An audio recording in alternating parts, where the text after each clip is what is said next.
A very warm welcome to IDFC First Bank presents Leaders of Tomorrow Season 11. I'm Ritvika Gupta. Tonight, a very special episode is lined up. We will be discussing India's G20 presidency, India's efforts towards voicing the concerns of the Global South, and how India can harness its entrepreneurial potential on a global level. My colleague Sunanda Jaiseelan will be in conversation with Eenam Gambhir, Joint Secretary G20 Secretariat, Government of India, and Nagaraj Naidu Kakanur, Joint Secretary G20, Ministry of External Affairs, India. Listen in.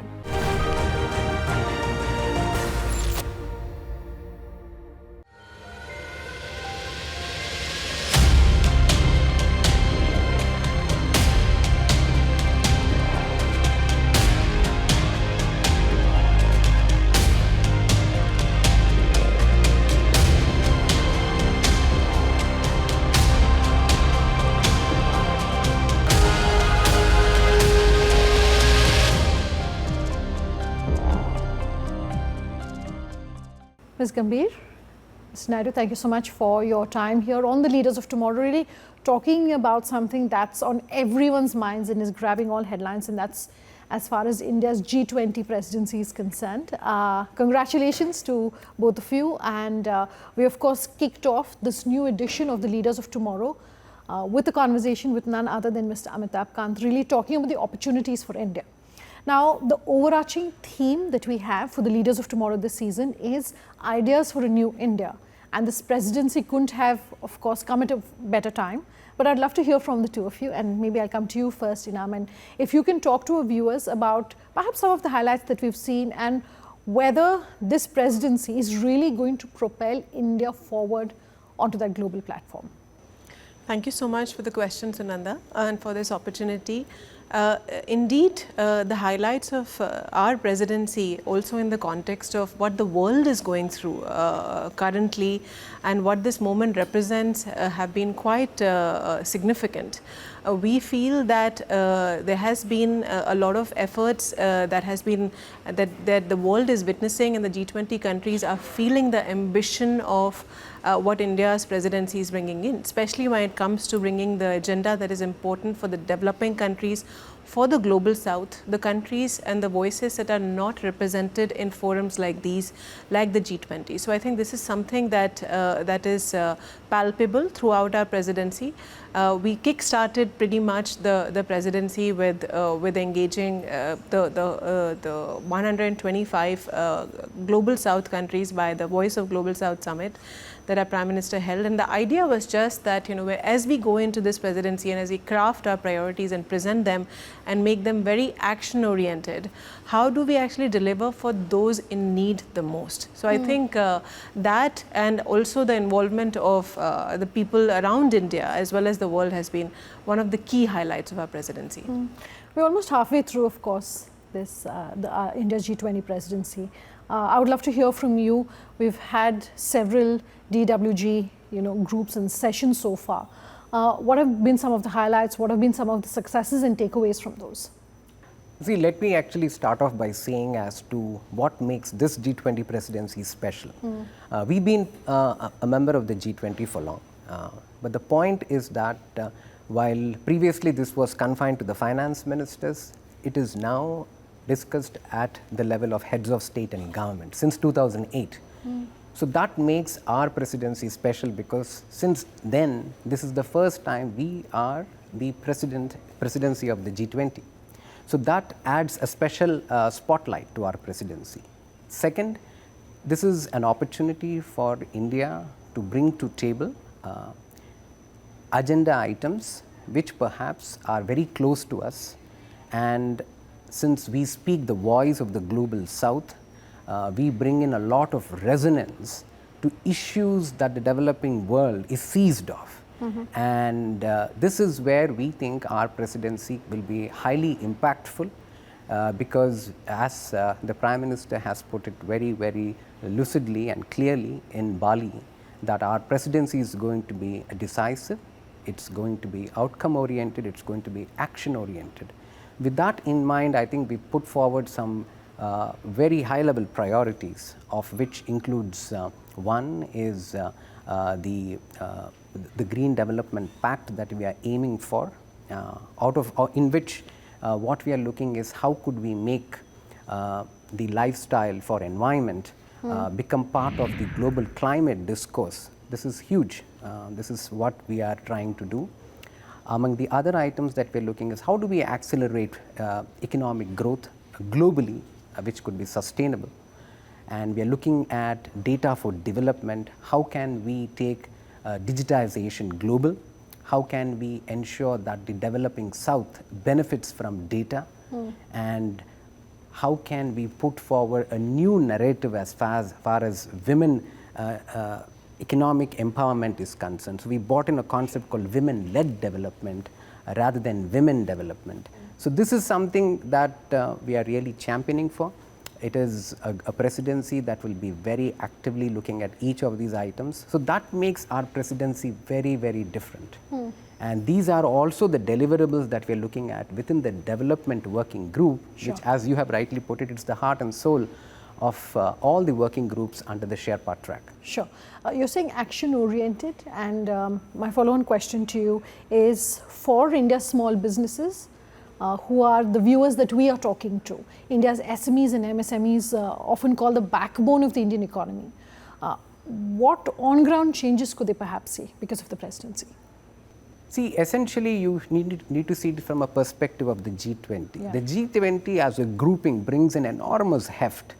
The G20 represents 66% of the world's population, 75% of international trade, and 85% of global GDP. And all of this is primarily because of the small constituents which are part of this, essentially the MSMEs. When we're talking of 75% of global trade, within the Sherpa track, we have discussions on trade, we have discussions on investment, there is discussions going on the finance side. Everything is aimed at how can the world come back on track as far as economic growth is concerned. So we are actually looking at issues that will directly impact the welfare of the MSMEs, whether it is MSMEs in India or worldwide, whether it is run by women-led entrepreneurs.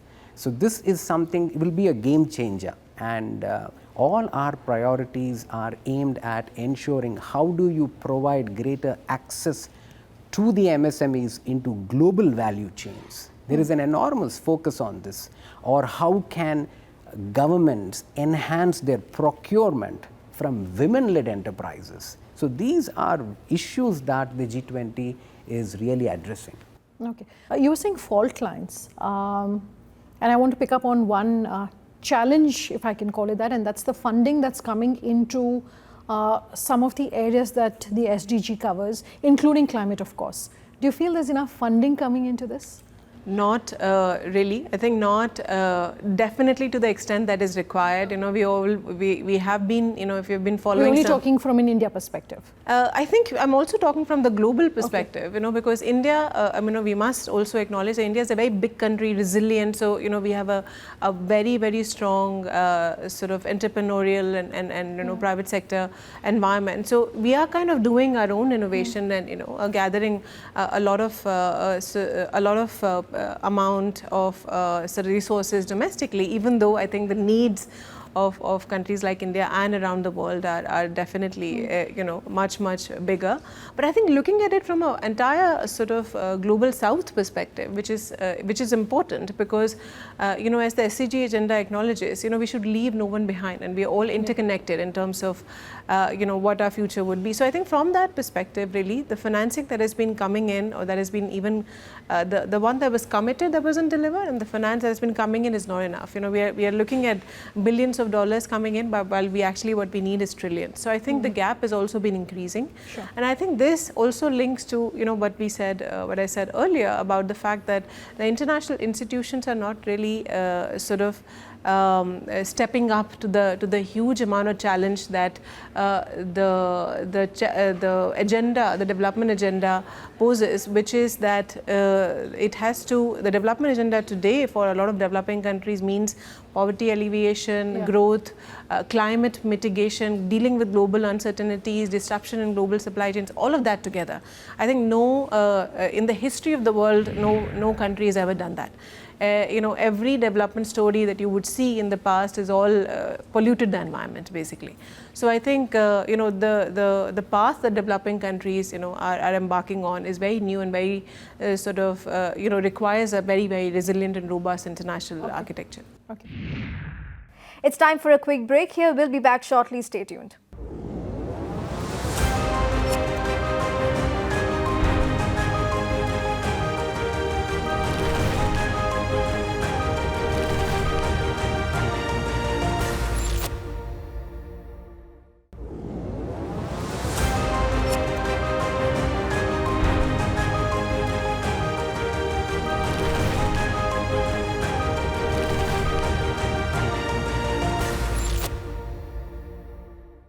Welcome back. You're watching IDFC First Bank Presents Leaders of Tomorrow Season 11. And in this episode, we are discussing India's G20 presidency and in what ways India can effectively tap into its entrepreneurial potential. Listen in.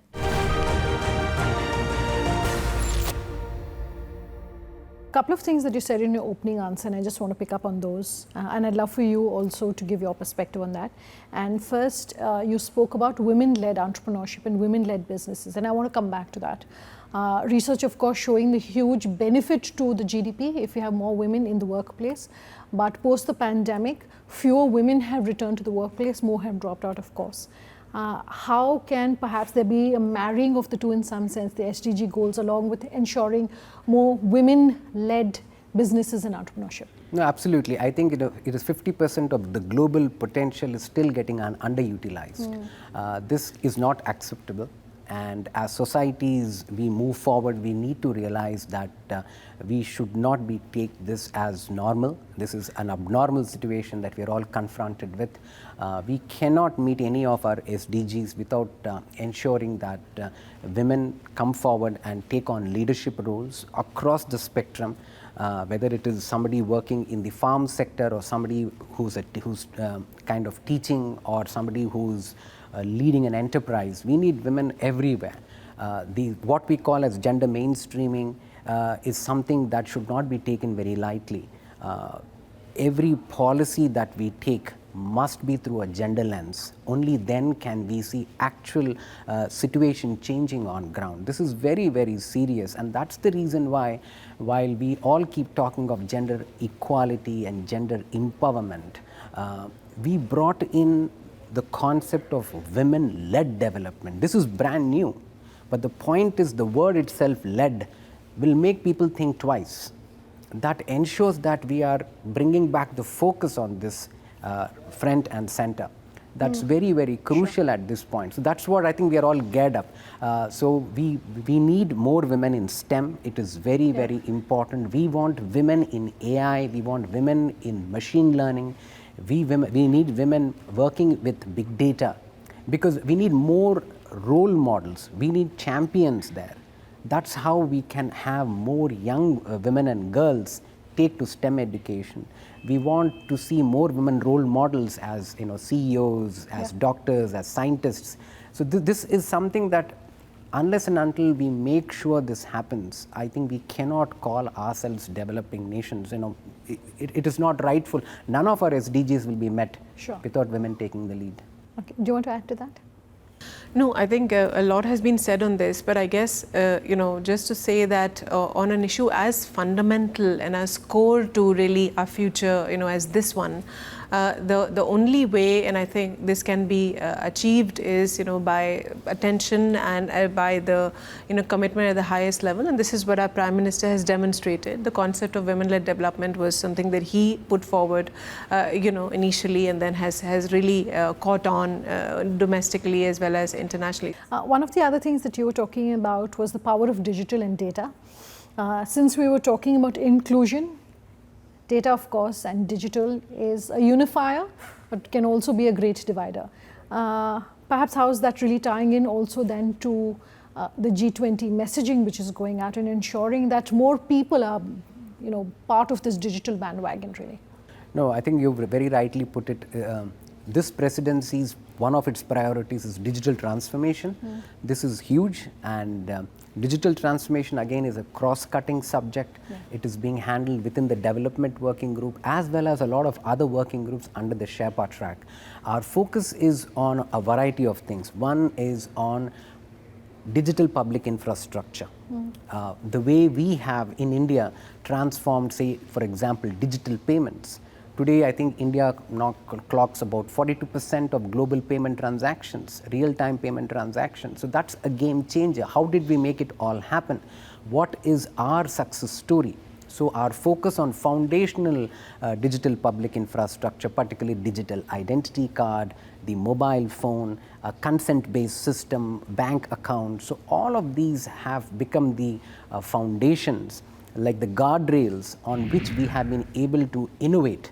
That's what we have been doing, and we have seen that in the case of, say, DigiLocker or DigiYatra, with Diksha, with the way we have delivered 2 billion vaccine doses. So we would like to take these successful examples to the world, and that's what has been the focus in the digital economy working group. Within the development working group, what we are doing is we are focusing on, the world is not experiencing a digital divide. We are also experiencing something called as the data divide. How could you, when we all say data is the new oil, the whole idea is that data is also raw. So how can you access quality data and convert it into actionable intelligence, which can lead to better decision making, what we call as evidence-based decision making? How can you get in greater transparency, efficient allocation of resources, better monitoring, and finally empowerment of the individuals? So we are focusing on data for development. There's a heavy focus on how can we bridge the digital and data divide for women.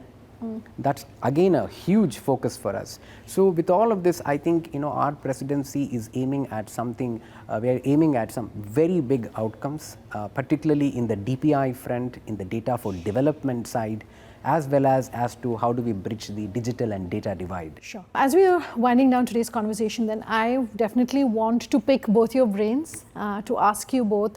We're talking about the ideas for New India here on the Leaders of Tomorrow. If you could pick that one idea that you say is going to transform the way India is doing business, India is being perceived as a global leader, what would that be? I'm going to put you on the spot and I'll come to you first, Eenam.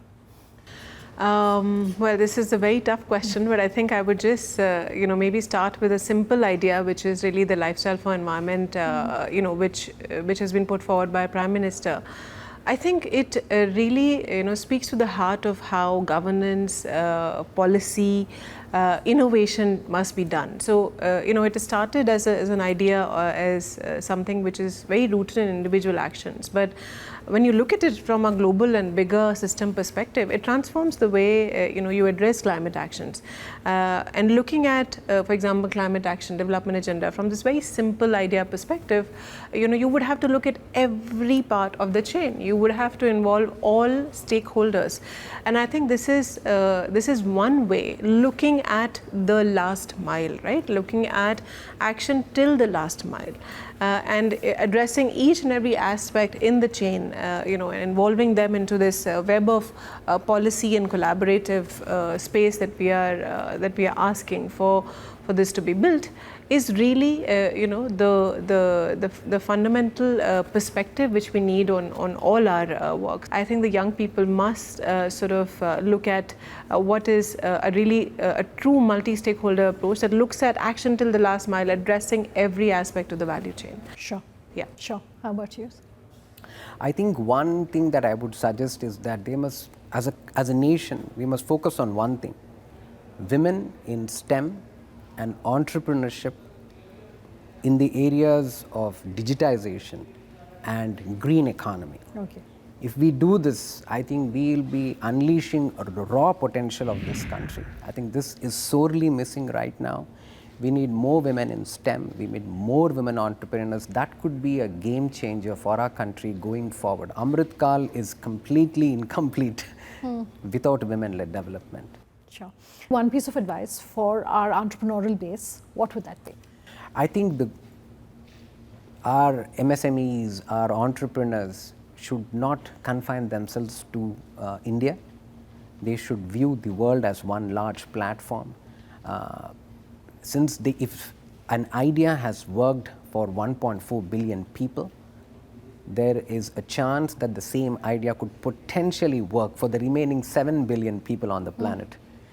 So I think we should not confine ourselves by any geography. I think our entrepreneurs need to be bold, they need to be highly innovative, and I think India as a market trains them up for the global market. And I think that's how our entrepreneurs must move out of our borders. If you have a great idea, make it global. And that's how we need to unleash our entrepreneur potential all across the sectors. Sure. And I think that's my advice for the young India out there. Okay. I think what I would say is that, India has a lot to share with the world. And we have, a buzzing sort of environment which is promoting innovation in all avenues, which I'm sure the entrepreneurs and, the MSMEs and innovators of our country are very well aware of. So I think the big plan now, or the big sort of idea now, is to really, as Ambassador Naidu was mentioning, take it to the world and really be rooted in the belief that the future really belongs to the young people. Okay. And we should not be wavering about that. We should have a lot of pride in the work that we have done so far and the advantage that we bring to the table. And engage with sort of all the world, especially in the global south, with that perspective. Thank you both so much for your time, to joining us here on the show. Wonderful. Thank you so very much. Thank you so much. And with that, it's a wrap on this episode of IDFC First Bank Presents Leaders of Tomorrow Season 11. We hope you enjoyed the conversations. Thanks for watching. Good night.